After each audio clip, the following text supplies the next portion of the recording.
What's up, everyone? Welcome back to another exciting Art of War tier list on a Tuesday. That's right. That's what we do here. We do Tuesday tier lists because they start with a T. We could do Thursday tier lists, but that would be heresy. Yeah, no, Thursday tier lists, it doesn't work. It doesn't flow off the tongue. Not like a nice fixing of lists. That's right. That's right. You got to fix them lists on Thursday, and you got to tier them lists on Tuesday. Absolutely. So, welcome to another tier list video. In this video, we're going to be talking about every unit in the Agents of the Imperium. You know what? Despite them being a key part of many tournament lists, no one ever talks about the Agents of the Imperium. They just talk about Space Marines, and then just say, yeah, out of Callidus. They always ask, what agents are you taking? Not how are the agents that you're taking. Absolutely. It's time to check in on those Agents of the Imperium. Make sure that they're doing okay. And you know what? We're also going to brutally rank them based on their flaws. That's right. If you suck, they'll know. You know? Absolutely. They get 100% honest feedback here at the Art of War. Oh, nothing but. So, if you're watching this, and you know what, you enjoy our content, if you perhaps even like watching this video, make sure that you like this video. It really helps us every time you like, share, leave a comment telling Jack how handsome he is, or subscribe to the channel. It really helps us grow. As a matter of fact, we just hit 50,000 subscriptions, a huge milestone for us. That actually means that the lore is advancing and the Emperor has woke up. We are now playing Warhammer 40k. That's right. That's right. We'll be playing Warhammer 60k in a bit, hopefully. Yeah, Tau got eaten. That's the update. Tyranids got him. Warhammer 50k, there's only bugs. Tasty. I feel like with another 10,000 years, I think Tyranid's going to win. I mean, that's every army is just about to win in 40k. I assure you. Except the Imperium. The Eldar are not. They're only about to win on the table at all times. Yeah, all the baddies. All right, so we are ready to do it. Shall we? Let's talk about how we're ranking these agents. So, all right, how are we doing it? Well, we're ranking them based on how useful they are in an Imperium army, and also how many Imperium armies they're useful in. Something that is good in one Imperium army it's not gonna be Exterminatus approved, but it may not get as much credit as someone that's literally good all the time. Yes. Whoever she is. Yeah. Whoever that lady might be. Whoever that Wait, she's over there now. She's over there. Oh, man. All right, rein it in. We're just going to be... Honestly, some of these data sheets are ones that I have not read in like 5 months. Yep, we read them at the start of the edition, filed them under bad in our brains, and then left them there. And sometimes that's fine, and sometimes that leads to, like the Custodes tier list from last edition, finding a unit that we initially put in bad was actually not bad and made our WTC list. Absolutely. So, for this tier list, we're going to be getting to all Super Chats at the end, but are you ready to kick it off? Absolutely. All right. What do we got in first? First up, we have Imperial Navy Breachers. Would you like me to look up what the heck they are? Oh, if you think I don't already... I have it right here. Well, fine. I have the computer version. You let me know when you have it ready. Done. It's ready. More or less. There we go. No. We're scrolling to it. There you go. Imperial there Navy you Breachers. go. I had it up on my phone. Yeah, well, you know what? Mine was faster. So, all right. Imperial Navy Breachers. Imperial Navy Breachers. So, they come 1 to 10. Yeah, they just come 10. They just come as a 10-man. There's no, you can't take no squad sizes. You can take an 8-man squad, you pay the same as a 10-man squad. Yeah, they have the funny rule where they reroll wounds against objective markers, similar to like Rubric Marines or Legionnaires, which is one of the better like random battle line rules that everyone gets. Do they have reroll one? Yeah, they reroll ones all the time, and they reroll full wounds if you're on an objective, which is, yeah, that's real good. Sticky objectives probably would be better for like a cheapo nonsense squad, but... Yeah, but this isn't a cheapo squad. That's right. I forgot. They're 105. Yep. 105 for 10 dudes with a 4-up save. It's hard to picture the Imperium army that wants to take these. Do they have any interesting war gear options? Do they have any interesting things going on? Do they have an invuln? Do they have anything at all, please? They have a 4-up invuln on one model. On one model. On one model, yeah. One model gets the endurance shield. And that's just not... Okay. I don't know if that's really getting me out of bed in the morning. Is there? Can you give them any? You get one that has a special weapon. You get the one of them grenade has a belt. power weapon. One of them has a chain fist. They do get a You lot get of another random power weapons. weapon. You get 2 power weapons The and a chain chain fist fist. being weapon skill 5+ because it's a guardsman holding it does make me a little sad.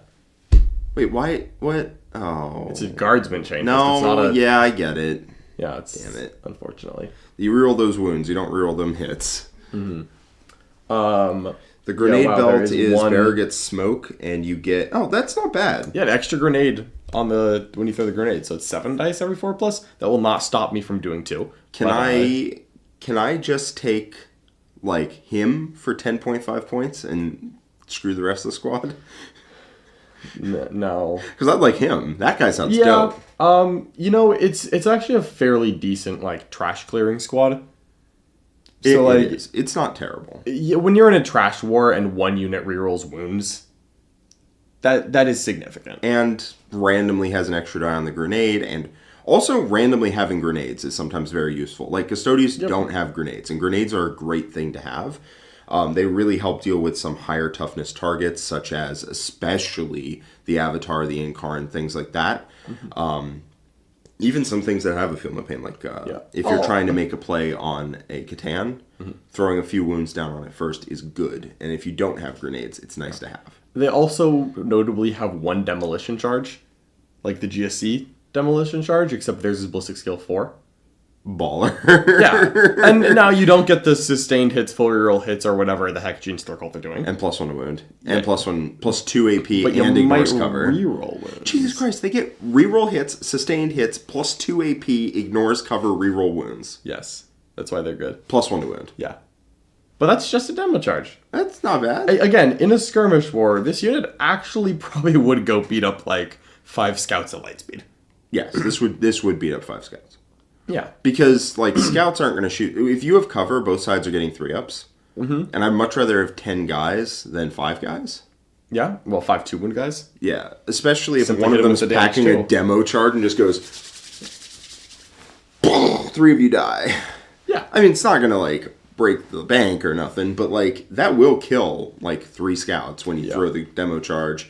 And then you fire your shotguns. Then you have a special weapon. Then you charge in with 3 melee weapons. Yeah, this has been a lot of effort to sell me on a 105-point unit, but I just can't think of an army that wants to spend 105 on this. Is twice the cost of scouts. It is basically So you twice the could cost get scouts. 10 scouts for the cost of 10 breachers Yeah, almost. but if you want one unit, you take an infiltrator. Just if you're spending 105 points, just drop 100 on an infiltrator. Well, my main point here was I was talking about how 10 of these beats up 5 scouts. Mm-hmm. But that's not really the comparison we should be doing. Yeah. It really should be, can 10 of these beat up 10 scouts? And the answer to that is no. Like, the most, like, appealing army to take this in is Knights, because Knights just don't have an infantry to put in that role. Yeah. If you have infantry, you're not taking these. Like, you're taking Sisters of Silence with a 3-up armor save over these. I think they're suspected, fair to say. I think they're suspected. They have a use. It's not good. Yeah. But you know what? Some people do have uses and are also good. Yeah. Next is the Callidus Assassin. I would say Knights are probably the only one that would, like, consider it. And even there, I think you don't take them. You take the...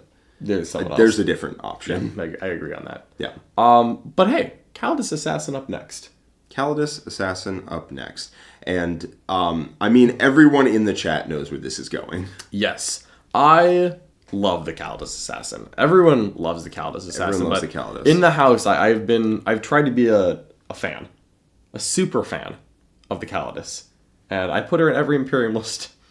Basically without fail. She's basically written into every one of my Imperium lists, too, at the start of the list. I will say, I have cooled on her a skosh. Not a lot. Yeah. She's still High Lord of Terra, no questions asked. She could pretend to be a High Lord of Terra, and nobody would know. I certainly wouldn't. I wouldn't. I have cooled on her just the teeniest, tiniest bit. Mm-hmm. She's still up there, but I think that she's not, like, 100% necessary, especially as, like, scouts can in a pinch pull the same role without giving up Assassinate, without being 90 points. I think we also value Vect slightly differently, and that also plays into it. Mm-hmm. But the Callidus is just nuts. Like, she teleports every turn. Yeah. She has effect. She's a lone op. She has... When your opponent, like, charges her, she randomly can just beat your opponent up. Yeah, she's just tough enough to beat other skirmishing units. And she at 90 points, she is a more expensive than average skirmishing unit. But she teleports and is a lone op and beats up other skirmishing units more often than not. She's also better in protracted combats when skirmish units are just slapping each other because she fights first. Yeah, I've definitely, like, charged her, had her kill, like, a third of the squad, not killed her. This were, like, jackals. And then she fights first and kills most of the rest of it, and then it's like, oh, that's not great. Yeah, she's winning the fight. Yeah. I will say, she is hella fragile. Oh, of course, yeah. Yeah, like, 4 wounds at toughness 4 with a 4-up invuln dies as soon as somebody gets in range. I've been really happy just playing her conservatively and letting her just bounce around on, like, late game. Yep, you can't get, like, swaggy with her. You can't get, like, you don't teleport aggressively. You don't burn her to score, like, a 3-point card or whatever right off the bat. What you do is you conserve her, you save her over the course of the game, and usually you'll score about, like, 2 more cards than you would have and potentially held an objective over the course of the game, and that's enough. You don't actually have to do anything with her for her to be But worth she's it. always there. She's always there. She's always there, and she always ends up where you want her. Yes. And it's great. So, yeah, Callidus, High Lord of Terra, for sure, as far as I'm concerned. She scores secondary cards. She vexes an opponent's battle tactic. She teleports. She holds objectives out of line of sight. And no matter... Or not out of line of sight, sorry. She holds objectives in line of sight out of 12 inches. Yep. Yeah, which is great. Doesn't die to indirect ever. It's awesome. Ever. Awesome. Yeah, I mean, I took her to WTC. You've taken her in several of your lists. She's just so good. Yeah, I love her. Let's move on to the next C, because these are apparently alphabetical. Yes. Coteaz! Yes, we can tell how you saved the pictures. Exactly. What name you saved them under. So, Coteaz is the guy that I keep looking at, and he's never actually made the cut for me, but he's interesting. I used to play Coteaz back in 7th edition. I played a ton of Coteaz. Oh, yeah, I've definitely played him in past editions. I'm more about this one. This one for sure haven't. He has some spicy rules, though. 2-up armor, 4 wounds, only a 5-up invuln, but he's got quite a few rules. So while he's leading a thing, he can get into transport with a bodyguard, blah, blah, blah, blah. Here's the thing. Gives his unit a 5+ feel no pain against psychic and attacks by demons. That's not terrible. A lot of big models, a lot of scary threats are demons. Just randomly. And I mean... Are the avatars still demons? Oh, yeah. Or are they actually? Yeah, Drago kills them. Oh, okay. Yeah, wow. no, it's just a thing. I really didn't think they were still demons. No, they are. That's sweet. Yeah. No, that was a big deal for... I'll double check, but it was a big deal for WTC for, like, that sort of prep, because they're demons. Okay, so the Incarn is a demon. The Incarn is a demon. Yeah, Drago messes them up. Good. Yeah. Okay. That was a big deal for the Grey Knight list. So that's kind of cute for Coteaz, though. Yes, it was. It is. And it's good, like, against World Eaters, almost every big threat in that army is a demon. Against Thousand Suns, Magnus is a demon. Getting a 5 of Feel No Pain against that is good. And then everything else is psychic attacks. Yep. Fair. I mean, to be fair, all of Magnus's weapons are psychic attacks or whatever. But Thousand Suns is great to have psychic protection against. Grey Knights is great to have psychic protection against. Tyranids, it's good to have psychic protection. That is true. I hate that. Yeah, yeah. Death Guard, a lot of their random nonsense are demons. True, yeah. Yeah. Like, there's just a lot of demons around. That's pretty fair. Obliterators are demons. Oh. I suppose they are. Forge Fiends. Oh, I do hate Forge Fiends. Okay, this is kind of cute on, like, that's kind of cool. Right? Like, there's a lot of demons. I'll double check Forge Fiend. Yeah. But if, like, the Incarn is a demon... Surely, right? The Forge Fiend is a demon. Yeah. He does have a kind of cool gun. It's a D6 shot blast weapon that's anti-infantry 4 plus dev wounds. At 2 damage. Yeah. Well, it's only strength 3 AP 1 damage too. Strength 3 isn't coming up. You just shoot at infantry. Yeah, it's like Draxus's gun, especially if you put this in something like a Custodian Guard unit. Yep. Double Inquisitors. His Demon Hammer is weird. It's a... He's strength 9? He used to be strength 6. Strength 9, AP 3, damage 3, but 3 attacks, weapon skill 3. Everything is 3s. Yes. And then the Spy Network is like the main reason you take him. But it's It only really works against Eldar. Yeah. And Calgar. Calgar. The problem is that And your opponent has to gain a CP as a result of an ability. Not from discarding a card. Yeah, that's not... If you got a CP when your opponent discarded if your opponent gained a CP outside of the command phase, Yep. or like bained it other than the first one they get every turn in the command phase, that ability would be great. He would be in every list. Yeah, there's too many armies where this doesn't kick in. Like, if they don't take CSM, it doesn't kick in against Abaddon. Unfortunately. Yeah, they just usually don't take Abaddon now. Yep, that's definitely most CSM lists don't. Now, Eldar you will get the extra CP, and Eldar's a very relevant army right now. Yeah. So is the Vanguard with Calgar. Yeah, or with Azrael. Azrael. A bunch of armies have random oops, I gained a CP. Yeah, like Orcs do. Orcs do comms arrays on a bunch of things like Votan bikes and some guard stuff, and also infiltrators and impulsors and stuff. Occasionally Tyranids eat a character. And then Rom CP. Yep. There's a bunch of random ones, but there's more make a strat free. Yeah. And that gets around this. So Coteaz cool. He is cool. Let me see how many points he is. I think he's too many, is the problem. I think he's 100. Yeah. Works of the Lord Solar as well. There's a decent he's 75. Amount. He's 75. There's a decent amount of them. The problem is he's a little fringe. He is a little... Yeah. He does not give you anything all the time. No. That's the main problem with Coteaz. He's good into psychic attacks and attacks made by demons, which are more popular than you would think. Yep. That is a good rule. It's a good secondary rule. It's not a good primary rule. He has 2 or 3 good secondary roles and no primary role. Yeah, if he gave his unit something, like something, just some permanent buff that you always had, and then had these abilities, I would be all over him. But the fact is, you can play AdMech and get 0 buffs. He literally does not do a single thing there. He's just a guy shooting an anti-infantry gun. You can play Tau, and he will not do a single thing at all. That's true, yeah. Yeah. You can play into Templars, and he will do not a damn thing. Maybe he'll fry some infantry. I think about half the armies he doesn't do a thing against, not a single one. Yeah. Against Eldar, he's quite nice. Against CSM, he's quite nice. But yeah, I mean, that's not bad. I think the chat is right where Coteaz is someone you keep in your back pocket and you check in on the meta. Yeah. And you see. For now, he's definitely not at the top. Are we thinking he's right in the middle? Is he a recaf servitor? Or is he better? Is he worse? It depends what we mean by what are you between? I want to put him... I want to reflect the fact that he is, surprisingly good. Mm-hmm. But he's just not there yet. Maybe that's Administratum recap. The best thing you could do is, shove him into a Custodes brick and double tap the Anti-Infantry 4 plus Dev Wound weapon with reroll wounds once a game, while also giving your Custodes unit a Feel No Pain into an annoying amount of things. Yeah, if you take him, I don't hate him. I really don't. He's currently good in the meta because Eldar have demons. Yeah. And, weirdly enough.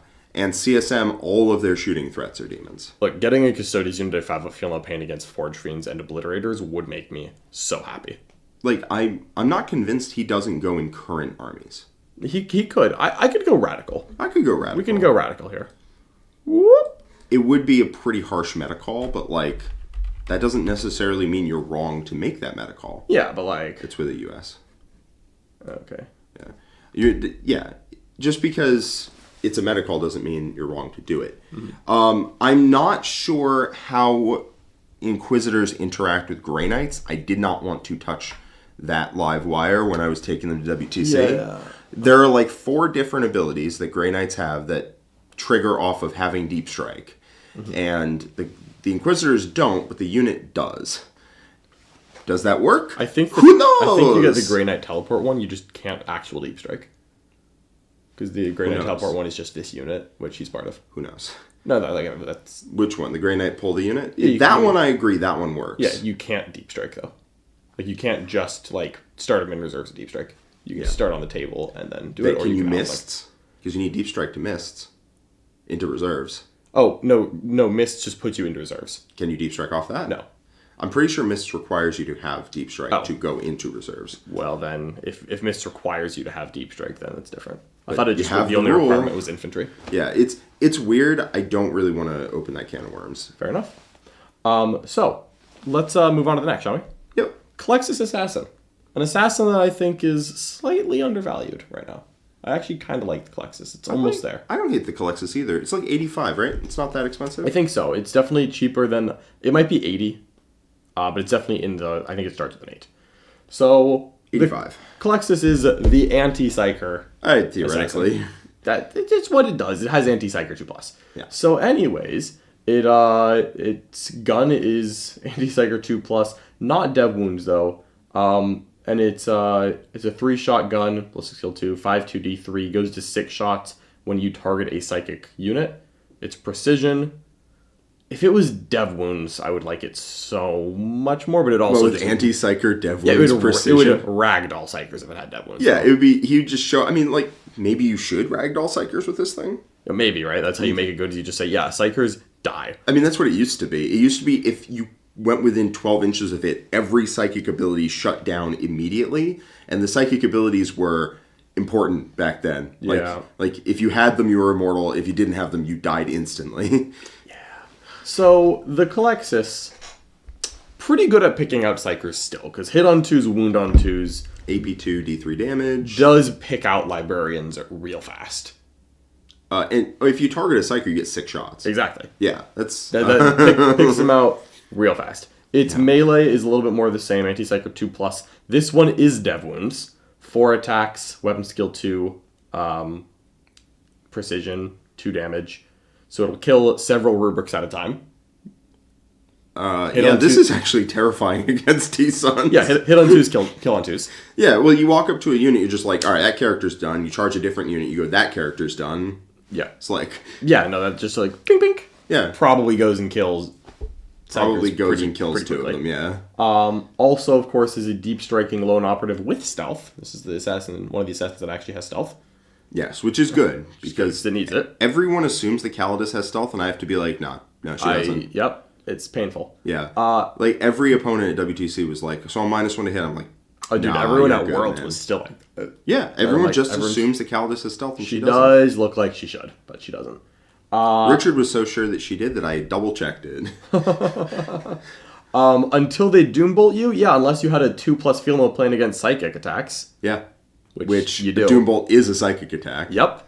And so that would have a hard time getting through. Yep. So yeah, it has a field pain of 2+ against psychic attacks. Obviously, all fun and games until the Thousand Suns shoot you with a bolter. But if they don't make it psychic, it's not as good. And if they do make it psychic, you get a 2-up field pain. Yes. The Flamers will definitely hurt. They just will not make it psychic. The Flamers would suck. In fact, it would probably kill you. But don't do that until you're ready to go. Also, it's 24-inch range on the Animus Speculum? Yeah, like, beep. Yeah, okay, so you're just a shooting piece into T-Sons, and they can't shoot you back because lol, 12-inch range and load out. Yeah, and if they try to Doombolt you, like, come on. Yeah, just bounce. I think they have to Doombolt you 5 times to kill you. Yeah, it's a lot.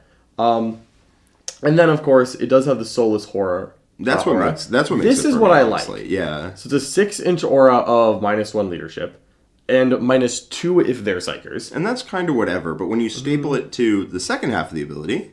Yeah, which is once a game at the start of any command phase, you call a mini Shadows in the Warp, and everyone within 6 inches of you has to take a Battle Shock test. I love that. So here's why this is good. The reason it's good is, obviously, like, it's in start of any command phase. So you can run up, Battle Shock them at the start of their command phase, and guess what? They can't auto-pass it, and they lose control of the objective. Yep, because they'll be OC0 in time to check primary. Yep, but it's not in the Battle Shock step of the command phase, which means they can't auto-pass it. So they're just rolling dice, and we're going to find out what happens. Yeah. But if they run over... -1. And it's -1, so it's just like a 50-50. Better than a 50-50 into some armies, for sure. And if they run over to contest an objective that Culexus is on, or even an objective that Culexus is, like, behind a wall and very close to... You can just try to pop this real fast. Yep, score 5 points. It's, like, actually pretty good, right? No, I actually think that... I think the Culexus is as good as the Callidus. not teleporting and into non-psychic armies, she does a lot Very, less. very different. Very For different. Sure. Beast, Very yeah. different. Does not infiltrate. Does have stealth. Yeah. What I like is just it's a lone op for 5 points cheaper that has the ability to tell your opponent, I will scam you out of your points if you try to do anything about this. Yeah. The main thing for me is that everyone seems to talk about the assassins as if there's an obvious 1, 2, and 3 and 4 garbage. And I think that the Culexus and the Eversor are much more comparable than people would guess. I actually think my Templar army wants the Culexus more than the Callidus. Possible. Yeah, if you're just doing like a lone op that sits behind a wall and doesn't leave, then this doesn't leave the same as a Callidus if a Callidus is in park. Yeah. Because if a Callidus is alone on objective, she doesn't want to leave because she wants to score primary. Doug, I'll answer this now. There's a very complicated series of designers' commentaries, and I asked a GW rules judge about how this works, and you do get the Feel No Pain against... If you have a Feel No Pain against Psychic, you do get it against Doombolt. I had to check this because I was doing T-Suns for a while. In the designer's commentary, it's not even that complicated. It just says that a psychic attack is any damage that comes from any ability or whatever that has a psychic tag. Got it. So it is classed as a psychic attack because it has the psychic tag on it, and any damage that you take from a psychic... From anything with the psychic tag is classed as a psychic attack in the designer's commentary. It's a little bit wonky that it works like that, but it is very clear that that is how that works. Yes. I checked for librarians, and then I found out it also works for the Culexus. Yes. Yeah. So, Culexus. It also means, by the way, that if you have 4 Feel No Pain against psychic attacks and you perils on your thing and take damage, you do get it against that too. In fact, you do. Yes. But the Culexus puts in good work. I actually really, really like the Culexus. Yeah, no, I've been a big fan of the Culexus. She's just never found her way in because she keeps being 10 more points than an Eversor in a Knight's list that doesn't have 10 points to cut. But I could try to wiggle for it. I'll be honest, I just damn want the Culexus right now. Yeah. It's that minus leadership coupled with a battle shock test. You know how I love shadows. Is just like come contest my objective. We will both find out together if your plan for the turn works. Or, oh, look, I need to contest your objective. I'm just going to sprint up and be like, battle shock, battle shock, battle shock. Take your battle shocks. Yeah, I mean, you could always, since she deep strikes, you could always rapid ingress in 12.1 away and then just like sprint up to an objective and pop it. Yeah. Go hunting a character or something while you do this. Yeah, it's pretty dang good. Yeah. And there are a bunch of random psychers floating around. I believe that the lady who leads an Accursed Cultist unit is a psyker. Yep. Zap. There's a bunch of random people who have psychic tags that don't do anything. Yeah, so that's a psychic unit as long as she's alive. Yeah. If you are leading a unit and you happen to be a psyker because of in 2 editions ago you got to cast a spell, then guess what? Die. Yeah. And if you kill the one model that gives the 5-up invuln... Yeah, it's pretty bad. It's pretty bad. It's pretty bad. It's pretty bad. I don't actually think the Culexus needs the psychic things to trigger for them to be good. I think they're just like all right at that point. And then if the psyker stuff triggers, it's ridiculous. I like having a lone op who doesn't get doom bolted and who occasionally pops battle shock thing. At that point also doesn't get picked up by a Granite Libby. Yeah, there's a couple random like psychic things out there. Mostly she's always a lone op. Yes. Worst case scenario, she's always a lone op. Is that better or worse than an Eversor? Depends. I think it's better than Eversor, but it is more expensive. Yeah, it's more expensive. I mean, if I'm playing into Tau, I'd probably slightly rather have an Eversor, but then the Culexus just sometimes has massive upside. Just for a scout, lone out. Yeah. Yeah. That's literally it. Yeah. I want to make sure I kill the Croutons. The difference between a Culexus and an Eversor really is scout lone op versus battle shock lone op. Yep. And like... That's still... Yeah, they're both good. I would put her in Radical, but like higher end Radical. I'm okay with that. We can reevaluate this. I could see her being in High Lord Terra, but I could definitely live with that for now. All right, let's get on to another one, shall we? Yep. Inquisitor Lord Draxus. All right, I will not hear this one less than High Lord of Terror. You know that I like Draxus too. I know you like Draxus, but I like Draxus a bit more than the average fella. There you go. So, Lord Inquisitor Kyria Draxus, she's pretty lit. Her thing is that she's actually just useful all the time into shooting armies or Xenos armies. Yeah. And also she can shoot. She has so many abilities, my guy. Yeah. She has the normal authority of the Inquisition that all the Inquisitors have. Dope. She gives her unit +1 to hit against enemies that don't have Imperium or Chaos, so basically the Xenos. She likes, because she hits on 3s with everything, so then she goes to hitting on 2s against Dirty Eldar and Votan and that's stuff nice. like that. Yeah. You in your command phase, you can pop a 2+ to not get seen from over 18 inches away. Turns him into a not quite as good lone op. Super good. Of course, all Inquisitors can join an Imperium battle line. So if you've got a good battle line unit, then she becomes useful. Weird. We'll talk about Custodian Guard in a hot second. Yeah, of course. The not being shot from 18 away is pretty dang useful. Yes. Then she also isn't that expensive. She comes with some good guns. She has a 3 attack, decent power fist. It's fine. It's not amazing, but every attack matters. But here's the thing. She has an 18-inch gun that has 4 shots at anti-infantry 4 plus dev wounds, assault, damage 2. Assault being key because not only does she have the ability to advance and shoot, she gives her unit the ability to advance in action if they didn't already have it. Yep. And then also Psychic Tempest, a 6-shot. This gun is so much better than it needed to be. Like, I don't understand. 602 indirect fire psychic weapon. Sustained 2. 2. Indirect, just 6 shots, just boom, boom, boom, boom. Scout Popper 9000 over here. Oh yeah, she's so good at that. I played against Nick's sisters with Draxus and Unit of Custodian Guard, and I was just shooting at the Triumph out of line of sight with this, and just being like, oh, you took 4 damage. Oh, you took 4 damage. Oh, you took 4 damage. Just like, oops. It adds up. Yeah. It really does. And if they're Xenos, like if they're Eldar or something, it's hitting on 3s, which means statistically you're getting 6 hits. And then you re-roll your wounds, let's say, if you happen to be a Custodian Guard unit. Of course, yeah. We'll say it. She's probably at her single best in a Custodian Guard squad because she will have easy access to reroll wounds, great with one of her weapons being dev wounds. Yes. And also has that once a game ability to double tap, great with her having guns. Yes. And then she hands one of the scariest units in the game, the no shoot me outside of 18. Also grenade keyword. Also grenade keyword, which lets one random duder on the far end of the unit pick up her grenades and throws it. She just passed them out to the whole squad. Yes. The whole squad gets grenades. Because she used to have stasis grenades in the last edition, and that means that she has grenades now. Good for her. Honestly, all of this is appealing. Like, she's what, 75? She's 75. Yeah. Any Imperium army that has a good battle line unit is very willing to consider Draxus. Yes. Custodies, in my mind, should start with Draxus and 5 Custodian Guard. Just glued together. It's the best unit in the book, in my opinion. It's just the best unit in the book. After that, you can take other stuff. Because we will see, there is a game where I played into Siegs' Votam that will come out at some point, where he had to spend the entire game avoiding Draxus because Draxus by herself would shred one of his Terminator units. And we ended up rolling it out towards the end, and she killed 9 with her unit. Oh, you just failed a couple 2-ups? Just failed a couple 2-ups. Happens. And they double tapped and they reroll wounds. Yeah, I mean, you hit on 2s, your dev wounds, anti-infantry 4 plus reroll wounds. Hits on 2s. Yeah, Dirge Singer should kill like 5 or 6 on the double tap turn. Yep. I think he killed 6.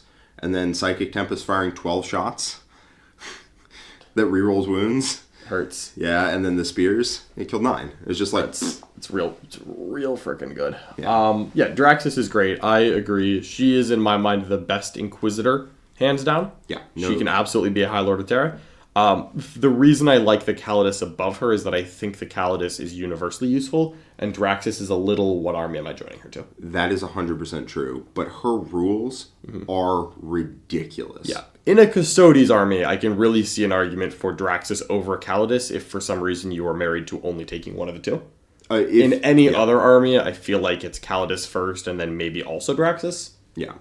100%. In Custodes, you definitely... I write Draxus into the list first. Her shooting is ridiculous in Custodes. Yeah, she's great. And then she so good. Also says you can't shoot the unit as it walks up the board. And then has fight first with reroll wounds. Yeah. And if she rolls the 1, she takes D3 mortals, but she is 4 wounds, which means that pending any precision, she has to roll the 1 twice to have the potential to die from It's also this Psyker's unit. And so you just pass it on to her. You just pass it on to a dude, and they get a 4 up. And Custodes, they get a 4 up. Yeah, fair enough, yeah. So she's never dying of that in Custodes. It's also in the command phase, so you know if you need to move behind a wall or not. I do love the command phase part. Yes. She's great. She is going up for a reason. Let's get to another Inquisitor. This one is actually Richard's favorite. Yes. This is Eisenhorn. Yeah, rules-wise, Richard loves Draxus in AdMech. She's not as good as in Custodes, but she does get a host of buffs there, too. Yeah. Yet another different cool ranged weapon here. Dev Wounds, Precision, Psychic, Sustained Hits 1, 5, 2, 3. Damage 3, Devastating Wounds, no anti is just, boy, I wonder what's going to happen today. That could be anything. Is that 6 damage to Magnus? Could be 9. It could be 12 even. Could be, sure. I suppose it could. It won't be, but like it could be. Yeah, random dude with a Feel No Pain of 6+, has a normal authority rule. He doesn't hit soft.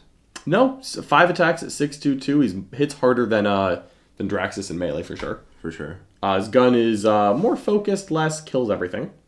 Double the attacks characteristic of weapons equipped by Demon Host models. So very good at joining specifically the unit with Demon Hosts. Yes, I think in the lore he has like a special Demon Host that he walks around, and I know this because last edition he used to have a souped up Demon Host that he could go with, which was cute, I guess. But here he doubles the attacks of Demon Host, which is not the most important. What does Dominate Will do? It's the random anti-shooting one that the Changeling has. So on a pick an enemy within 12 at the start of your opponent's shooting phase, and on a 2+, they're -1 to hit, and on a 6, they can't shoot. Downside, it is an enemy infantry unit. Yes. Oh, it's only infantry. Only infantry. Also, because he's not a lone op, it doesn't have that same threat range as the Changeling, where the Changeling like picks a thing within 12, but then is a lone op, so you have to go within 12. Yeah, the Changeling just scams you. You run up, you fail the battle shock, you don't get to shoot. You run up, I roll a 6, you don't get to shoot. Like, it's really good. Eisenhorn, on the other hand, you run up to 12.1 and blow him away. Or you're not infantry, and it's fine. I feel like he doesn't have a role at all. He doesn't do anything. He doesn't do anything. Sad. He also has a 4-up save randomly. I mean, if you can make a unit of like 5 Demon Hosts, then maybe, but you can't. Do you think it's appropriate to say that this man is suspected of heresy? I think he's got to be, right? I think we're suspecting. Doop, doop, doop, doop, doop. He's Feel No Pain 6+ on himself. God, he really just doesn't do anything. Which is weird, because he's like, has the most potential to have random stuff, and they just didn't give him any of it. Right? Because he has like 12 books about him or something. I mean, yeah, he's cheap enough at 65 that I don't want to put him in Exterminatus Approved, but he is like edging into useless territory. Yeah, he is. Let's hit up the Eversor, shall we? Yeah. The Eversor. Love the Eversor. I also love the Eversor. So, the Eversor Assassin. It's, again, it's a lone operative. With Deadly This Demise. one, Scouts 9, has Deadly Demise D3, a thing I've never successfully rolled. Mainly, it's a fast lone op. It moves 9 inches, is the same defense as all the other assassins, and gets the weird free strat for Heroic Intervention or Overwatch. Overwatch is cool because you just use have Overwatch sustained for free hits and you 3 get and sustained just see hits what 3. happens. You're like, brrr. And you can do it even if someone else has. So you can do the weird someone else overwatches and then you overwatch with the Eversor in the later. It's funny. Then the friends on is the other part of him that's actually really good. Yes. Which is that he gets to choose one of 3 buffs at the beginning of your command phase, and then you can just have one of them. So you either get precision on every weapon, which is cool, or you get sustained hits 3, which is awesome, or you get advance and shoot and charge. And advance and shoot and charge means advance and action as well as, the whole advance and shoot and charge thing. So you end up with an Eversor that scouts 9, moves 9, and with sustained 3, pretty decent combat. Yeah. This guy actually... He also gets sustained 3 on his pistol too, for whatever that's worth, which is not, terrible. It's pretty funny. I've had that thing pop off a couple times, and occasionally it pops off on Overwatch in a very funny way. Yeah. The 6-hit Overwatch, and just like, oh... Swooping Hawks. Die! Yeah. It ends up doing pretty decent work. I really have enjoyed using the Eversor in a couple games, just because when you pop sustained hits 3, and then you send him in with his Power Sword and Neuro Gauntlet, he ends up putting really good beats on a lot of units. Yep. You go in, you roll at least 1/6, then you're like, cool, that's 8 hits, anti-infantry 3 plus AP2 damage 2. He'll probably just kill a Scout Squad. Yeah. Or he'll take it down to like 1 guy. Yeah, and that one guy is not killing the Eversor back. No. It needs to be said he is the cheapest one. He also has grenades. Mm-hmm. Yep, he's the cheapest one. He has grenades. That's fair. You can't get 6 hits because it's +3, so you can get 8 hits if you roll 2 6s on 4 shots randomly. Yes. Pow. He's very fast. He's very good at tactical. As far as going turn 1 and just grabbing an objective. I like him for that. He has a lot of value in armies that struggle for cheap trade pieces. Yeah, I love him in knights. All of his rules are kind of beside the point. Mm-hmm. It is a Scout 9 lone op that is the cheapest assassin. Yeah. And then, after that, yes, he can put in a little bit of work. Yeah, I've actually been pretty happy with his damage output. And also, I really like move 9 advance and action. Oh, yeah. That gets him places. So, yeah. I've had good value with just oops, Drew cleanse turn 1, Eversor. Go Sonic mode. Go. Yeah, Eversor, really solid. I don't think he's mandatory. He's definitely not the best assassin, because the Callidus is probably better for tactical play, but he's good support piece for early tactical play. Yeah. And you don't like using a Callidus early, because when she dies, you lose your Vect if your opponent hasn't used a strat on turn 1. Yeah, yeah. So sometimes the Callidus has that, well, I don't want to use her now, and the Eversor is just send me in, coach, I don't care if I die. Yeah, the Callidus Eversor combo is pretty classic assassin. It's a classic for a reason. Yeah, I mean, it's just good. It's just... Yeah. I like how the Callidus, by the way, went down, I think, 25 points. Yeah, that was crazy. Because Vect got a little bit worse when that wasn't the main reason you took her. Okay. Yeah, that one was weird. Yeah, I mean, so Eversor belongs, I believe, in probably High Lord of Terra? Yeah, it's below Draxus. Most armies... But, adding an Eversor is just never a bad call. Most armies don't need an Eversor and a Callidus, and the Callidus wins out. I mean, I could see putting the Culexus and the Eversor, buddy-buddy system. Yeah, they could be pretty buddy-buddy. The Eversor, a little faster for mission play. Callidus randomly pops off some crazy rules. Randomly, half of the time, it just has bananas rules, and also can just scam you 5 points on primary. Yep. Quite often. It's pretty good. I think if the Culexus... If they fail their Battle Shock, the Culexus is better than the Eversor. If they pass their Battle Shock, the Culexus is worse. If you want to think about it that way. Boy, I can tell Jack's not a Tyrion player. You wouldn't last a day watching Richard bang 8s on piranhas. What, just hand him 3 tests. That'll be reliable. Oh, God. Dude, I handed him 4 fallback checks at Tampa. Do you want to know how many of them he failed? I'm sure it was all. He failed 1. It was the least important one, and I'm pretty sure he did it just to rub it in. All right. Eversor, I think top of Radical. We can go relook at this later, but right now, firmly below Callidus and Draxus, but still pretty dang good. Pretty dang good. Let's get through. We're going to do all 3 at once, because otherwise we're not going to be able to tell them apart. We're going to talk about all of the things that come in an Exaction Squad. The Subductor, the Exaction, and the... It's the Vindicare... I think it's Vigilant. All right, cool. Let's start with the Exaction Squad. No, let's start with Subductor. We're going in order of the index.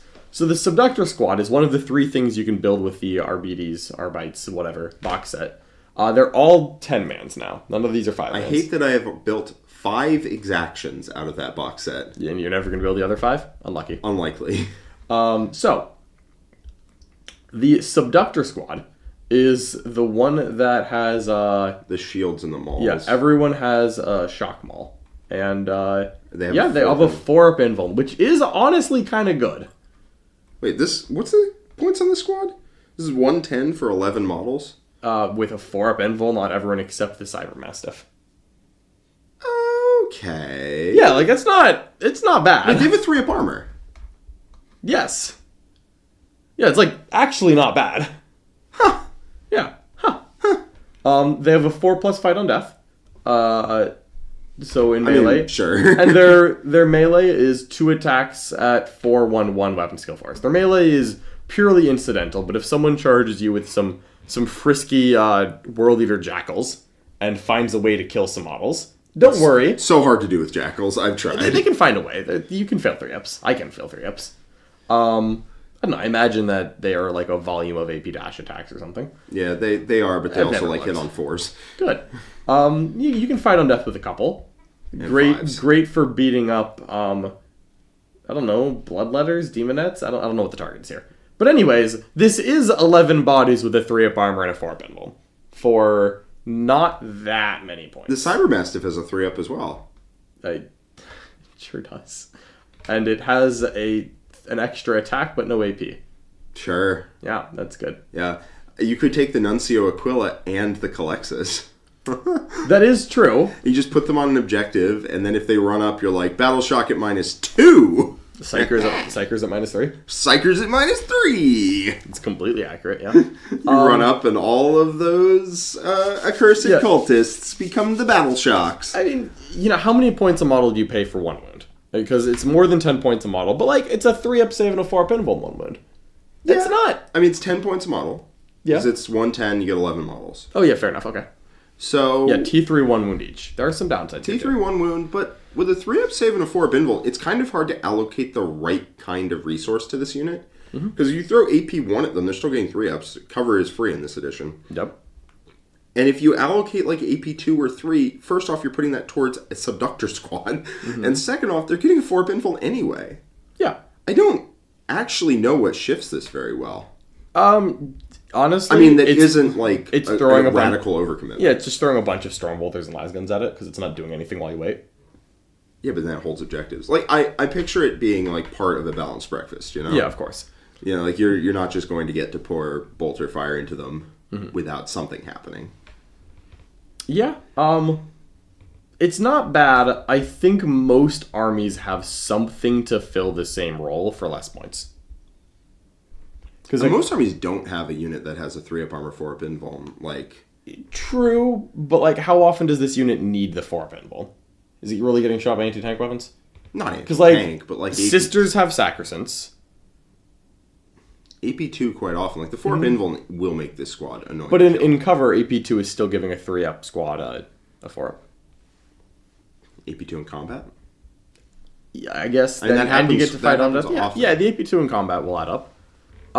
This thing is mildly more annoying than other comparable things to kill. I could see an army taking these over their own units. Yeah, it's possible. I'm not saying that's something that's super likely to happen. They don't really... They are doing things challenged. Yes, they are very parked. But honestly, in a knight army where you're just trying to poke an infantry onto an objective in the middle, it does require a commitment to kill these. And usually people don't want to bring their high AP weapons up until the knights are forward. Yeah. If you put an Eversor on the objective, then something's just going to walk up and hand you 8 saves. Yeah. So I could see this. To me, this actually feels right in the middle. Yeah, I think it's Administratum Recaf. Yeah, this thing is room temperature coffee. Yeah. Served by the Administratum. There is caffeine in it, asterisk. That's it. Yep, I think they're fine. They are just fine. If you take them... Your opponent's going to be like, what are those? Then they go to kill them. Then they have a hard time killing them. It actually would take a while to kill them. Yeah. Annoyingly so. The fact that they have shock mauls kind of doesn't matter to me. No, that's irrelevant. I'd rather they have the guns. Yeah. But you know what? You want a Storm Shield, so you get a Storm Shield. They do have pistols, so they can action in combat. Yep. They will eventually win a fight with Nurglings, which is always a plus. It's going to take a while. I mean, it might take more than 5 turns, but... They will definitely not lose. There. They won't lose that fight. Yeah, so for sure. That's Subductors. Let's just go ahead and roll right into the Vigilant Squad. So the Vigilant Squad is the one that's hunting people. It's +1 to wound against enemies below half strength, but only with range attacks. Has the same Nuncio Aquila. Oh, do the shield boys have grenades? Yes, they do. That's not bad. Yep, all the RBDs have grenades. That's not bad. They get a bunch of random different shotguns and a grenade launcher. I, for one, don't see the point of the Vigilant Squad. I'm trying to find out what makes it in any way better than an Exaction Squad. What are the points on a Vigilant compared to an Exaction? I think they're exactly the same. So, because it's +1 to wound against a thing that's below half strength. Adorable. Yeah, GW loves their against things that are below half strength. That rule is worth anything at all. They are 105. Okay. So you get the random collection of shotguns that everyone has, and then 2 guys get to pick special weapons, which I believe is the same clip that you get to pick for Exaction Squads. Yep. But I will just double check that really quick. Yeah, Exactions get the same thing. 2 guys pick a thing. Yep. By the You way, just don't get all the random warrior. the Vigilant Cybermastiff is less heavily armored than the Obviously, the Shield Boy Cybermastiff. Obviously. That dude's carrying a shield on its back in the whatever it's called. Yeah. I don't see Subductor. what the Vigilant Squad does differently than the Exaction. It's literally just don't take all the cool war gear, cost the same points, get +1 to wound on the rare occasion. Yeah. This to me looks like the worst. Yeah, for sure. This one's actively bad. Yeah. That's OC2. Or Exaction's OC2? Subductors are OC1. Okay, that's the difference. That's the difference. That's the difference. OC2, that is something. That Cannot be overstated. Because that's OC22 on an objective. Yeah, that's a decent amount of effort to shift. 105 points, but like, okay. Okay, that is no longer just worse than Exactions. I take that back. It might even be better, because trying to do things with them is a trap. I'm talking about just getting a 5 of Feel No Pain for free. Right, I forgot about that. Yeah. Yeah. Yeah. So, like, would you like to ignore cover and have a 5 of Feel No Pain, or be OC2? I would rather have the 5 of Feel No Pain. Agreed. So, Exactions Vigilator... are 0.5 Is the Vigilator, like, suspect of heresy worse? I think so. How about the Exaction?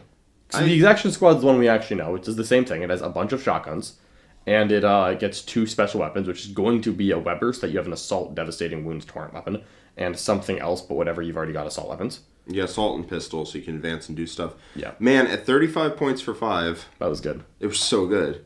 Instead Even if it were like 50 points for 5, I would still consider them. Yeah, I'd still take that. But 110 points for 10... It's not awesome. Yeah, everyone in chat, we will cover all of the super chats, have no fear, but we will get them at the end of the video. Absolutely. So, you just pick something and you get +1 to hit against it. You just pick it pregame. I never remembered to do that. I picked my quarry several times, and I never actually got in the situation where I got to roll against it. I always like tried to call the shot on which warp spider was going to be the one that went and killed half the unit. And then I'd be like, I'm +1 to hit against this one. My only thing left is the torrent weapon. Okay. Whee! Okay. Or the they randomly had a gun that was like much better. You had I think Heavy Stubber and Weber. Yeah, that's usually what I took. It's just like no, I took Grenade Launcher and Weber. Yeah. The Grenade Launcher was pretty good. It's pretty good. You got good options. It never hit, but you know. But you like having the options. So I think the Exaction is still better than the Vigilator. OC2 is cool, but I like to be alive. I don't think it exits the tier though. No, I don't either. Dope. All right.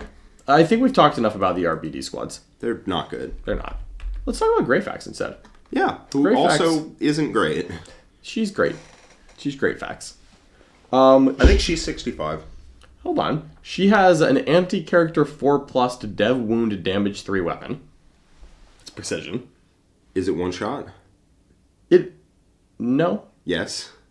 Oh, it is one shot. It's not the rule one shot. No. They meant was it a 100 killer wrestler? I'm like, no. No. Just a gun. It is one shot, though, that hits on a 3. Yeah. And is unlikely to kill characters. I think you need, like, 3 turns to kill a lot of characters. Counterpoint, if you're also shooting them with a precision anti-psyker 2+ devastating wound. That's damage 1. Damage 1. That gets you 4 damage, which is enough to kill those characters. Enough to kill some characters. A decent amount of characters are 5 wounds. Yeah, the psyker ones all are often 4 wounds. I guess. The funny thing is, though, that anti-character 4+ means that this isn't necessarily a precision weapon. It's quick, do a couple damage to the avatar. Sure. She does give her whole unit anti-psyker 4+. Yeah, and how does her unit do into the Incarn? Not great. What? What unit is killing the Incarn with this? This is battle line, remember? Take battle line. I mean, if you're asking me a loaded question like that, I'll just give you a loaded answer. Deathwatch veterans with combo weapons. Dead. Sure, I guess. You ask the question, I get to answer. What unit you're actually taking? Obviously that one. Is she good in? Alright. Alright, if you take... You asked this question, you just didn't think I'd have an answer. Of course not, because who's doing that? That unit is terrible. Yep. It's terrible with her leading it. It just happens to do good work into the Incarn. Also good work into T-Suns and Grey Knights. Sure. All armies. And demons. All armies that are on the forefront of my competitive mind, I'll tell you that much for free. Mm-hmm. Yeah, Greyfax is not awesome. I want to just start out with that. No, you're waiting for because all of her rules are Psyker. She has 2 different guns, one of which is Anti-Psyker 2+, which is cool, and one of which is Anti-Character, and... She has grenades. She has grenades. She has a perfectly fine power sword in combat. She gives you an Anti-Psyker 4+ in shooting, only shooting, and she has the no escape rule where if you fall back from her, you have to take desperate escape tests. There is a universe and a meta where you think, maybe. However, we probably aren't there. There aren't enough Psychers in the game that this is the tech piece. There need to be so many Psychers. I've seen... As soon as that demon book comes out, everyone plays demons. It's true. I have seen the argument that you can put her in a unit of Sagittarum.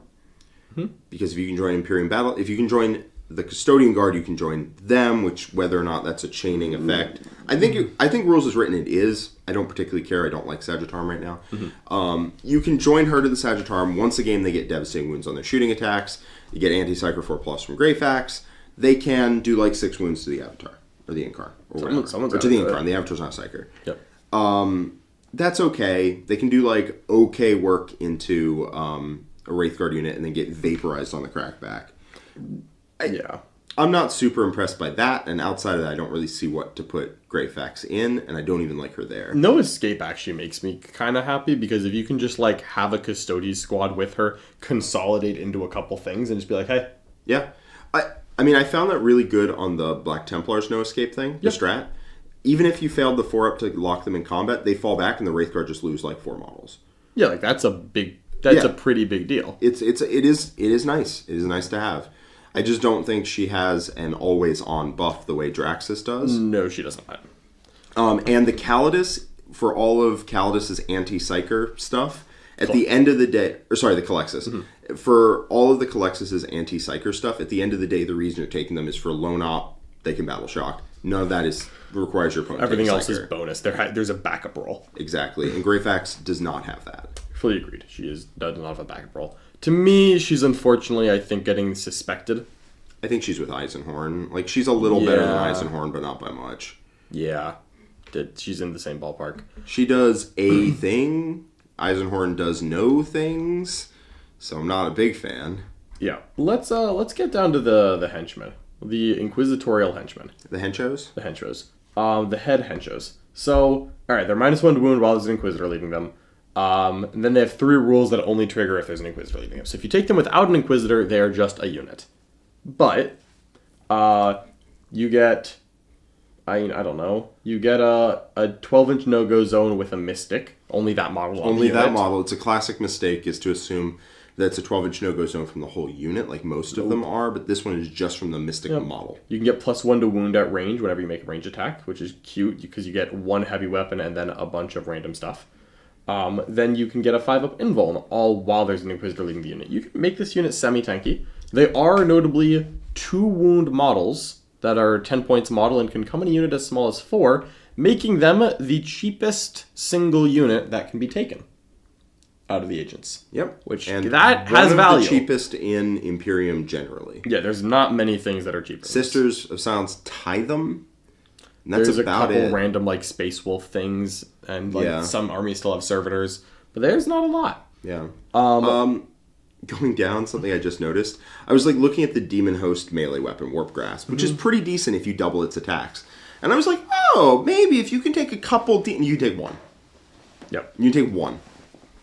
Yeah, so you can... I was thinking Eisenhorn could, like, if you get, like, 3 or 4 of them, you could, like, double their attacks, and suddenly that's a lot of attacks, and you get 1. Yeah, you start with the 4 Acolytes, and you can add Gun Servitors and Mystics and Jokera and Demon Hosts, and that'll all cost an increasing amount of points. This unit that starts at 40 can end up well over 100 points if you actually try to buy things. Yes, it can end up way over that, too. Yeah. Like, they could have just made it... Each Inquisitorial Acolyte costs X amount, each whatever costs this, and it would take up about... that much of text. Instead, they give us 8 options. Instead, they're like, if you take 3 of this, 1 of this, 2 of that, it has this bespoke cost. And if you take 4 of this, 1 of this, 2 of that, it takes this one. And it's just, it's a lot.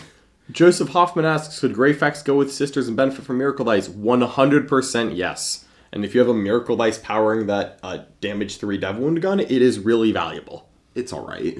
Oh, come on. I like dropping a Miracle Dice and being like, by the way, 3 damage of that thing that was annoying me. Yeah, it's not bad. It's not bad. Mm-hmm. I like it. Yeah. It'll zap out small characters quite well. Fire it out of a Rhino. bzzzt, and that Rhino then gets Miracle Dice. That would be pretty cute. Yeah. Yeah. But even if she's attached to a unit of Battle Sisters, you can still use it. Yeah. So there's some cute stuff. Henchmen. Yeah, you can end up spending 160 points if you wanted everything. There's two ways to do this. You do a minimum squad that is 40 points for some idiots who have OC, have 2 wounds each, and are not expensive.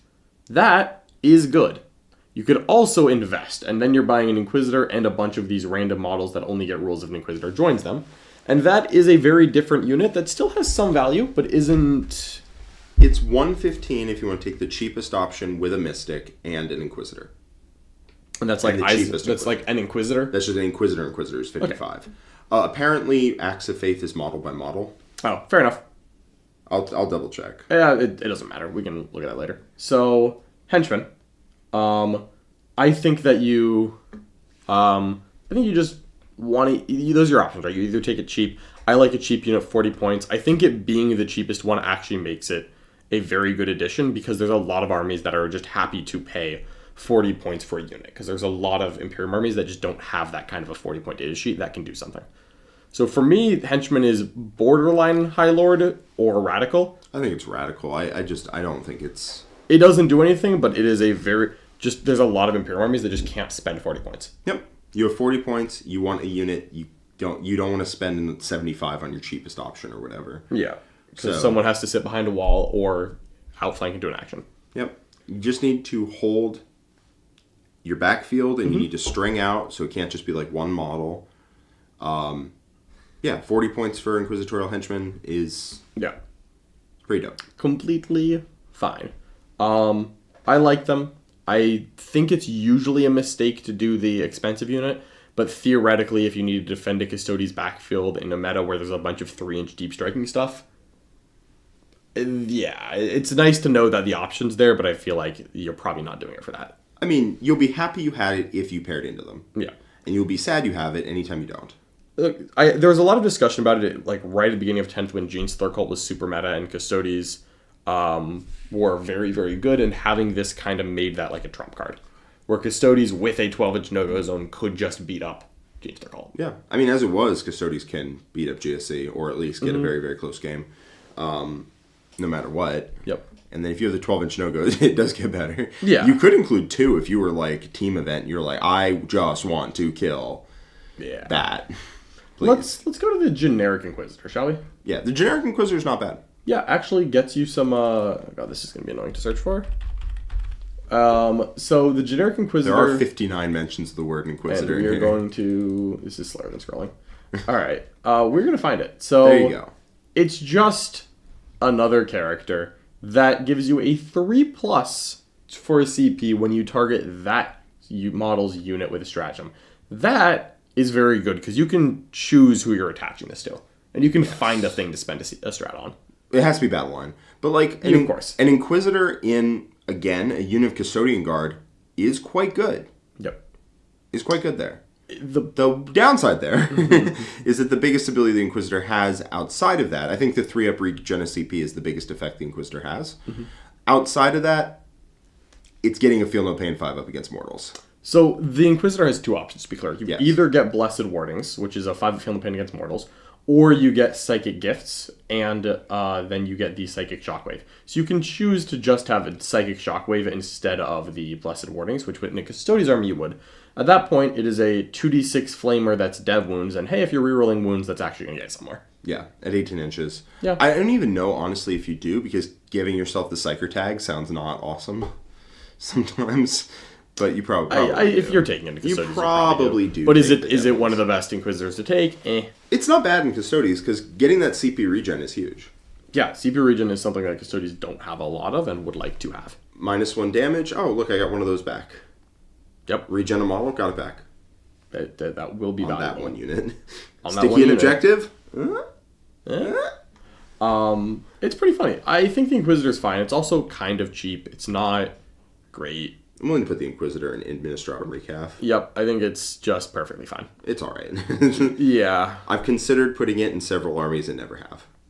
That's completely accurate, yeah. I think I put it on the table once. It was okay. All right, let's get to the rat. You probably do want it in Grey Knights if it doesn't mess with any of your teleport shenanigans. You probably do want Inquisitor there. Just to get the CP and the mortal defense on the next Dirt unit. cheap. You get a mortal defense on a unit, and you get the CP back when you missed with it. That's fair. That's actually pretty good in Grey Knights. Yeah. I can see it. It's not bad. Karamazov? Is he a leader? No. Okay. No, he's by himself. He's a guy. He's not alone up. He walks around. Yeah. Good start. Yeah, he's by himself. Add 1 to battle shock and leadership tests, and -1 to enemies. Oh, man. All right, so you stack this with his 2 Subductor Squads and a Culexus, and you make them -4 if they're a Psyker. And at the start of your shooting phase, pick an enemy within 12, and that unit must take a battle shock. If that was the end of movement instead of beginning of shooting, I'd like it so much more. I just want it to be before Phantasm. True. But the problem is because it's within 12, it's not going to work for the whole stop them from using a Nurgle strat. It's within 12. So once you get there, they're already... Well, he turns it off, and then someone else... Guns, with his 5-inch move, by the way, I don't know if you saw that. I did. Yeah.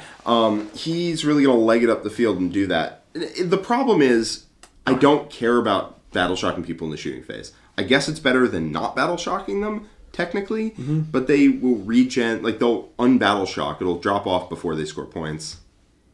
Yeah. It's fine. It's 12-inch range. How many points is he? Just cut to the chase. Yeah, fair enough. If this guy's more than 80, we're gonna he has the best multi-melta in the Imperium. Sure, he has a 3-shot multi-melta that's strength 10 and melta 3. It is a better multi-melta in several ways. But you're not gonna like it. Is it more than 100? How much is he? 130. All right, he's bad. He's very bad. I think he's improved. I think he's just... I actually don't even know about that. Fine. He's fine. I think he's better than... I think Eisenhorn needs to go into Exterminatus. All right. Eisenhorn literally doesn't do anything. Karamazov has a multi-melta with 3 shots, melta 3 at strength 10, and 6 attacks with Power Sword. That is technically something. It is technically a thing that he does. Shall we get into the funniest of the agents? I don't see why not. This is the one that I actively want to love. I don't, to be clear, but I want to. This is the Rogue Trader Entourage. They are a leader. Let's just do a quick check. They're a leader plus character, right? Yep, so they can join Breachers and Voidsmen. They're a leader plus a bunch of like random non-characters. They have grenades? Yay, they have grenades. Okay. So they give a unit Infiltrate, but of course they can only join Navy Breachers and the Voidsmen. But they give them Infiltrate. It's kind of cool. It's not bad. They also can redeploy D3 Imperium battle line units. What? Including into strategic reserves. It's after deployment, before you know the first turn roll off, which is not awesome. But if that ever gets changed, then it would be great. It's funny because you can redeploy Armigers with this. Armigers are battle line. I was just thinking Custodian Guard and Terminators. Yeah, but... it's a... I mean, you know, I honestly, like, you could just shove this in an army just to put every single Terminator into reserves.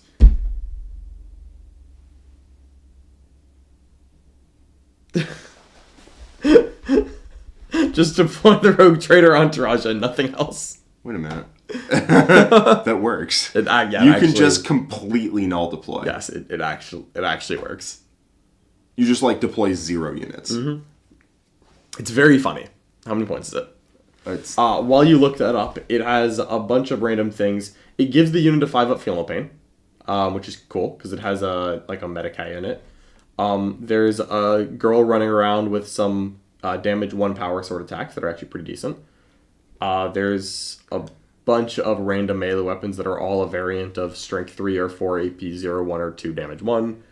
It's wildly too many points. How many points is it? For 4 models, it's 105. Ooh, that's why I didn't take it up. Yeah. And I will say also in Grey Knights, you don't actually need to redeploy into reserves because you do that every turn. But isn't it funny? It is very funny. Again, funniest unit that I don't take.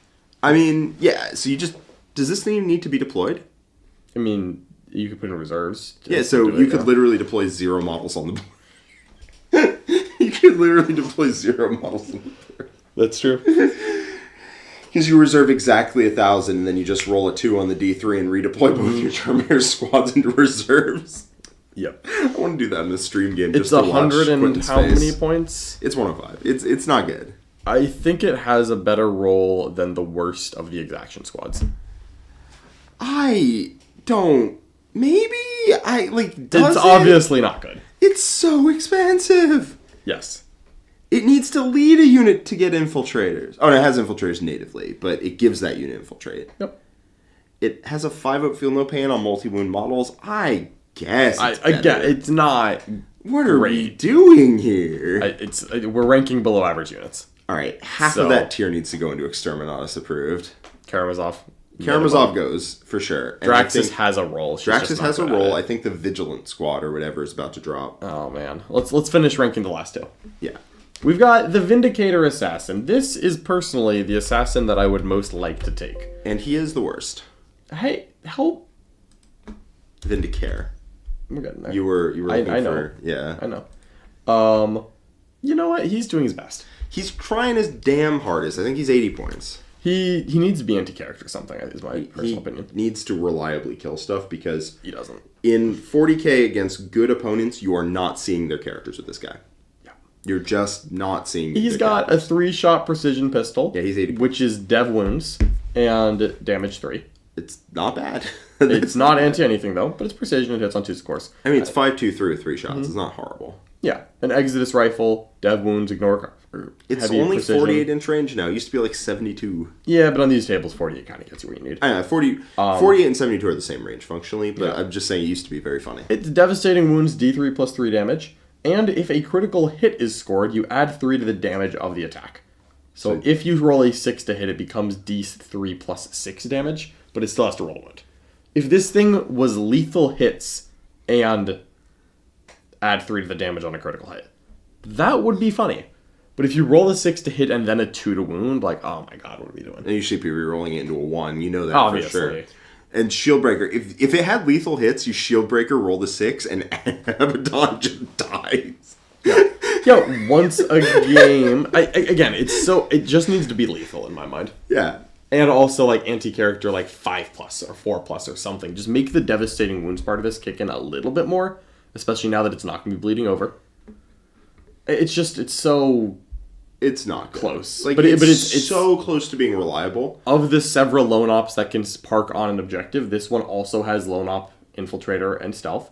But would you rather have one shot that you might not actually want to step out to fire, or random niche rules that might come up from behind a wall, whereas this will never come up from behind a wall?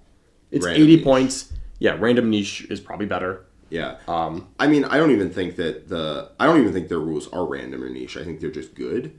And his gun is one shot, which means it I feel like the Psyker stuff is what I refer to as niche. Oh, I just mean the Battle Shock test. Yep. The Battle Shock of -1. He has the smoke keyword, which is good because you can use that to give him stealth and cover, a rule he already has and a rule he cannot benefit from. Yes. That's good. Yes, that is pretty But damn his funny. smoke, because he has smoke grenades instead of grenades, which is painful. Ooh, yikes. Yep. Yeah. If he had a fire and fade in addition to lone op, or if he had anti-character anything, if the Exodus rifle had lethal hits, which it really should have lethal hits and anti-character 4+, in my opinion. Or like a Master Artisan reroll. So here's the issue with the Vindicare, in my mind. There's many. There's many, but this is the big one. On good 40k tables, you cannot fire... There aren't long lanes of fire to sit on an objective and shoot. Yep. So that means if this dude parks up on an objective, he won't get to shoot most of the time. Your opponent just won't put their character in line of sight of your Vindicare. Because he just sees down a narrow angle. He doesn't actually get to, access their characters. If your opponent lets him fire multiple times into characters, he's going to be awesome. But a lot of the time people won't do that, which means if you do get him on target, that character needs to die. And he doesn't consistently do that. He definitely doesn't. I also really wish he had Deep Strike. Because he's very bad at hunting characters, because once he parks on a lane, your opponent can avoid the lane. It is... Even with just the character. He needs to see the character to kill him. But, it's one of those things, everyone always has cover, everyone's always out of line of sight. It's not... That actually comes up a lot more than you think. You get to precision out a lot more people than you expect, if you have precision. But because he has such a narrow line, because he wants to be a long-range sniper, it's a thin band, it's easier to avoid than if he was just deep striking. Yeah. Because if he was deep striking and you had to avoid all the narrow bands, he's actually going to get to shoot a character. Yep, absolutely. Imagine if he had the Callidus rule. That would be really good. That would be really good. If he just like fire, not like what like. You just pull him at the end of your opponent's turn and put him down to somewhere else, and he just pokes a shot. That'd be great. Yeah. But the problem is once he's committed to a spot, he is then easy to avoid. He's very easy to avoid once he's and he has so many opportunities to do 0 damage. Yeah. You roll a 1 to hit, or they have -1 to hit and you roll a 2, or you roll a 1 or a 2 to wound, or you roll 1 on the damage into a lot of things. It's just kind of not that reliable. Even though we know he's the worst assassin, he is still a lone op. I think he's better than both of those units for sure. Yeah. He's a lone operative. He doesn't get to be in the same tier as the Culexus or Eversor just because he's a margin worse, but he's not bad. No, he's fine. You can take him. He is on the cheaper end. Just don't expect him to, like, kill all your opponent's characters. The amount of times I see people saying things over the last couple editions of, like, I'm going to kill all my opponent's characters because I took a Vindicare. And it's like, that's not actually how that works. Somehow not actually works. That's not how that works. Finally, the Voidsmen-at-Arms. A unit that's an old favorite of mine. Leadership 8. They are not brave. No, they are not. They are Leadership 8. OC2. Weird. But yeah, they're it's 5 models. Yeah, you and I have played a lot with Voidsmen-at-Arms. Yeah, but it's 5 models, up to 10, because you can have the Canid. But, OC2, 4-up save, T3, 1 wound, and they get lethal hits against the closest eligible targets, which isn't a big deal, but it's not if you remember horrible. It could come up. Here's what matters. It's 50-point unit for 5 models with a 4-up save. Now you can compare this to the Henchmen, which is a 40-point 4-model unit. This is a 50-point 5-model unit.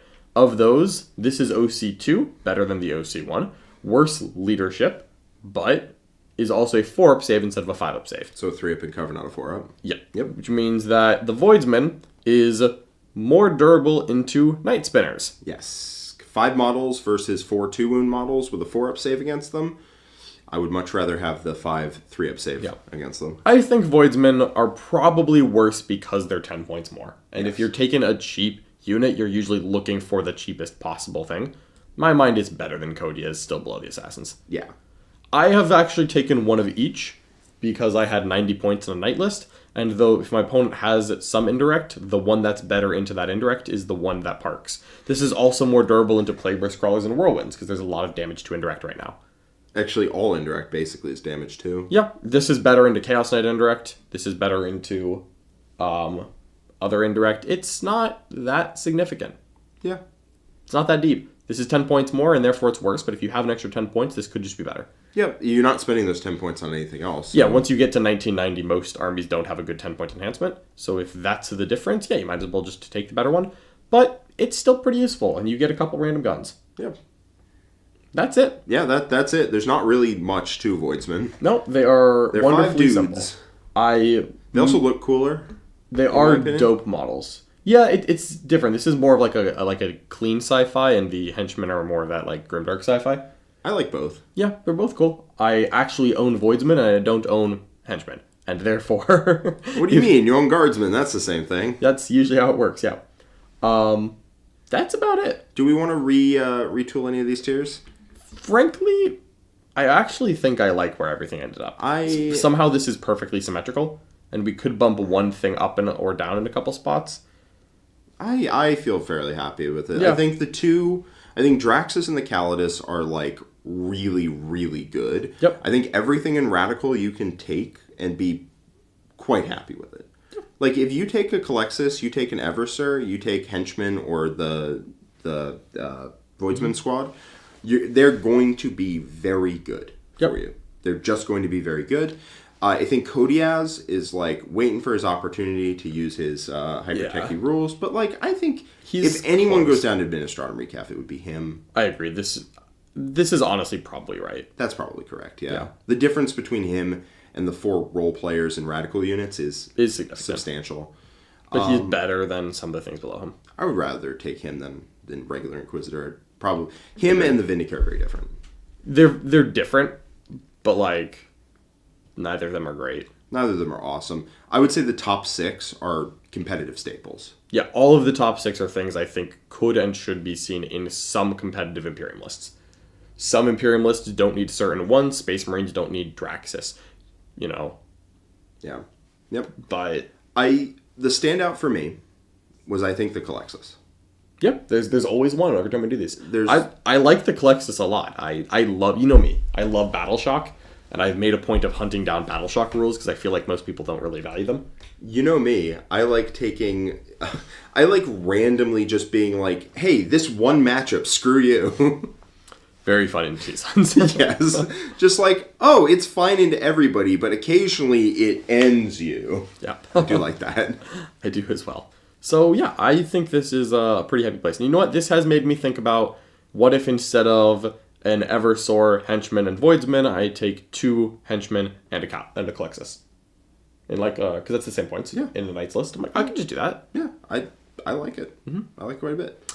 All right, I think that is us done ranking these wonderful, wonderful I mean, yeah, that probably is. That's that. That's probably us. Let's take a second to thank everyone for watching. And you know what? If you're here, if you like this, make sure you like the video. Make sure you share it with your friends, subscribe, leave a comment. As well, if you want a lot more Art of War goodness, make sure you head over to the Worm. There's a link right in the description below where you can get a free trial to the Worm. So just go to theworm.vhx.tv. You can also find our content by becoming a member on YouTube. Our YouTube Gold tier and our Worm website are all the same content.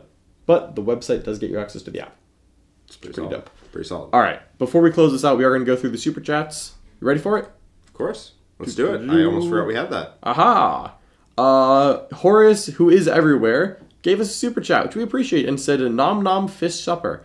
I believe that was in reference to Tyranids eating Tau in 50k. I was wondering why. I'm glad I pieced that together because it took me a second. Good memory, man. I try. Then we've got Crust. Crust with a £5 Super Chat. Thank you so much, Crust. Thank you. I won an RTT over the weekend with a Tesseract Vault. Chad energy. Just wanted to share that. Breaking the meta. Keep up the good work. Good work, buddy. and also, well done. I hope that the Tesseract Vault continues to claim tournaments with the new codex. Tesseract Vault's not bad. It's really not. It's not bad, especially in Hypercrypt, you can teleport it 3 inches away. Yep. Pretty good. Doug Henningsen with a $2 Super Chat. Thank you. This was about rechecking Doombolt, but we appreciate the support. And then Ymir Hades with a 5 Canadian Super Chat. Love the Canadians. Fond memories of Jack talking about Inquisitorial Acolytes in the worst unit of all time list. I believe that was in 9th edition. I definitely wasn't in 10th. But in 9th edition, they were probably pretty bad. I forget exactly why. There were several reasons. Maybe they had to be joined by an Inquisitor or they died. Did they have one of those? No, I forget why. Because the worst unit right now is Asmodai and Company Heroes. Or Ezekiel. Yeah. Yeah, where he can join them, but then they die around him as he cries. Thanks, GW. Yes. Good talk. Yeah. That is going to wrap us up. So, thank you so much for watching, everyone. Hopefully you enjoyed it. And we'll see you next time. Bye-bye.